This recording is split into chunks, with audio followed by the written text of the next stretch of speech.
Hi everyone, the Spiderman here. So guys, in this enclosure here, I have a mature male Theraphosa Apophysis, or Apophysis, whatever you want to call it. He matured around 5 or 6 weeks ago, and unfortunately he hasn't done a sperm web yet, which is a little bit strange. I'm waiting for him to do a sperm web so I can introduce him to my very old female in this enclosure here. So what I'm going to do is I'm just going to take the water dish out, the spider and the hide, and just mix that substrate. It's sand and koi. As you know guys, I'm trying to get rid of that koi. Yeah, I just want to mix the koi and the sand together and just rearrange his enclosure a little bit, just give him a bit more room to walk around. So yeah, I'm just a little bit stumped really. I just don't know why he's not making any sperm webs. He probably hasn't got much room to move around. I thought he might, you know, just go at the front here and do a sperm web there, but yeah, nothing at the moment. He's not taking any food, which is understandable. Mature males don't really eat very much anyway. So yeah, I'll take the hide, the spider and the water dish out, and I'll mix that substrate a little bit more better and create a little bit more room for the mature male. So guys, let's just take out the water dish, which needs a refill. Take out that fake plant. As you know, I do like to use fake plants, because they're just more easier. And I do like to add a little bit of colour to the enclosure. So that's that beautiful piece of wood that I had given to me in a huge parcel that I had 3 or 4 years ago now. And there is my mature male. And then with these Apophysis, they usually have like a nice purple tinge, and you can see that purple tinge now, but you'll see it even more when I shine the light on him. Look at that. Oh my god, doesn't he look absolutely stunning? And like I said earlier guys, he matured around 5 or 6 weeks ago now, and yeah, I'm a little bit dumbfounded why he isn't doing any sperm webs. There's a little bit of webbing at the top there, but yeah. So we'll take him out of the enclosure, give this substrate a good mix with my hands, and yeah, I might just put a little bit of piece of cork bark in there, so it just gives him more room to move around and do his own thing. So while we're here guys, I've got my catch cup here, so let's just go in with my hand.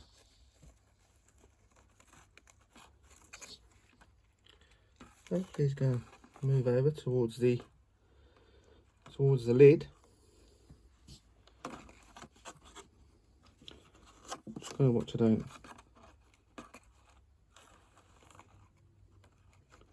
catch his legs.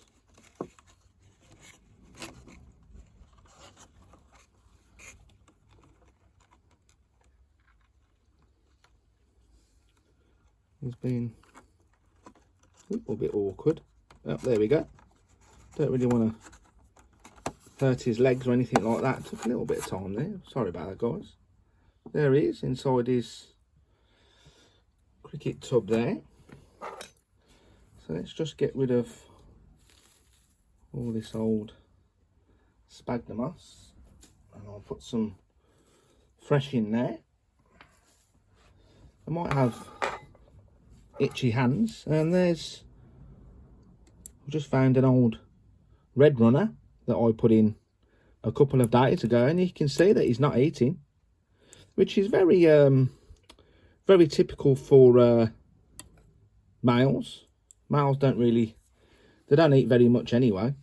I can't get that. I can't get there. There it is. I'll get that roach and feed another one of my, I'll just put it in a sling pot, and then I'll give it to one of my other tarantulas. So my hands might itch a little bit, because I am allergic to the hairs in this species. So let's just mix this around. And I used to have a scorpion inside here. And so what I did was I just added some cocoa fibre in with the sand and just mixed it around. There we go, that's a bit more better. Just zoom out for you guys.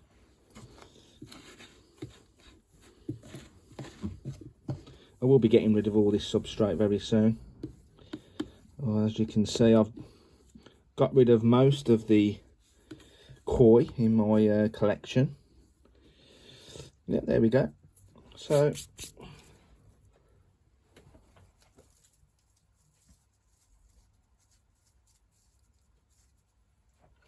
we'll just put the green plant just here. Like I always say, it just adds a little bit of colour to the enclosure. You don't have to use it if you don't want to. So we'll put that there, and then we'll fill that up with some water.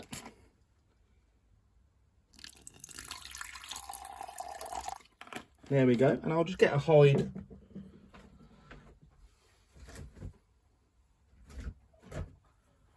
from my bucket that I keep my substrate in. So we'll just put that there like that, and it just gives him a bit more room to do his sperm web. I just feel that he hasn't really got much room. Yeah, I'll just create another indentation here.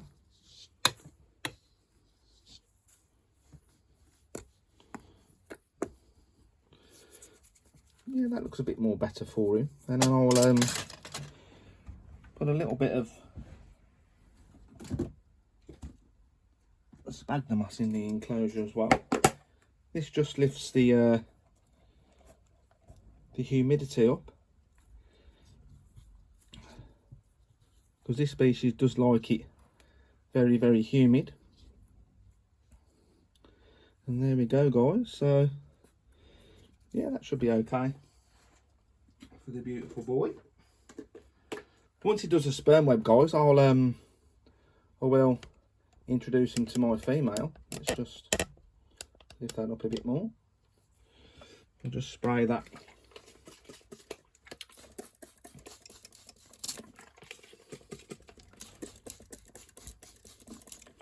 there we go. And he should definitely like it inside there. And there we go, a little bit more room. I'll keep that piece of wood. I won't throw it away. So let's just take the lid off.